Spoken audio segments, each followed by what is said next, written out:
Brisbane Tens, defending champion Chiefs knocked out.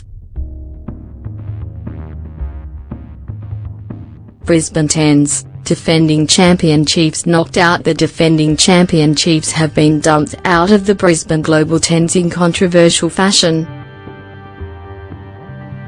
The Reds, who made the knockout rounds on points differential after one win from 3 games, trumped the Chiefs 19-7 in the first elimination match to hand Colin Cooper's men their first loss of the tournament. Locked 7-7 at half-time, the Reds scored 2 controversial tries, the first given by the television match official when it looked like the ball had been lost. The second was much worse. Despite Angus Blyth's boot clearly touching the sideline after tackles from Toiroa Tuiarangi and Mitch Karpik, officials decided not to check the footage, instead awarding the try. The Reds have been a different team on day 2, coming out at home to defeat the Panasonic Wild Knights to sneak into the playoffs.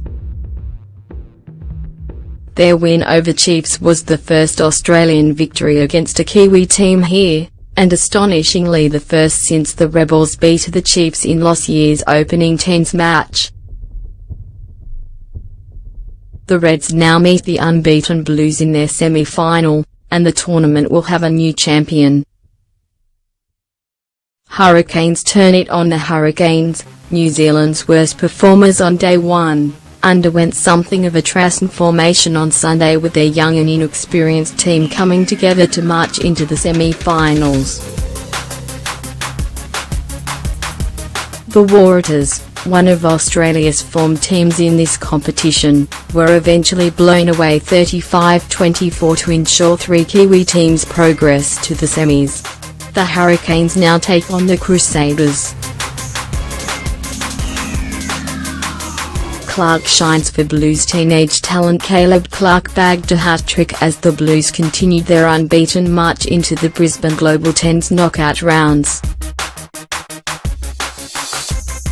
Clark, who recently made his New Zealand Sevens debut, took his tournament tally to 5 tries as the Blues eliminated the Rebels 29-7, their third comfortable win.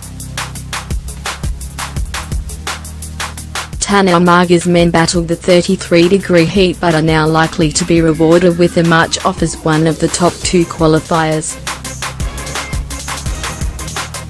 6 teams, the top 2 from each pool, progress to the knockout rounds. 4 then contest the first stage of the knockouts, with the 2 best going straight to the semi-finals. In day 2's opening match, the Reds sparked something of a revival after losing both games yesterday by thrashing the Panasonic Wild Knights 38-7 to advance to the knockout rounds on points differential. Highlanders upset Conrad Smith's French club. Pau pulled off the upset of the tournament to dump out the Highlanders. Pau looked out of their depth on day 1, losing heavily to the Waratahs and Chiefs, but it was a different team that turned up in Sunday's heat. Claiming the Highlanders' scalp restored some respect, and will be one former All Blacks prop Carl Hayman will especially enjoy. The Highlanders came from behind to beat the Waratahs and almost snatch victory over the Chiefs, but, this time, the 17-0 at halftime deficit proved too much, going down 22-7.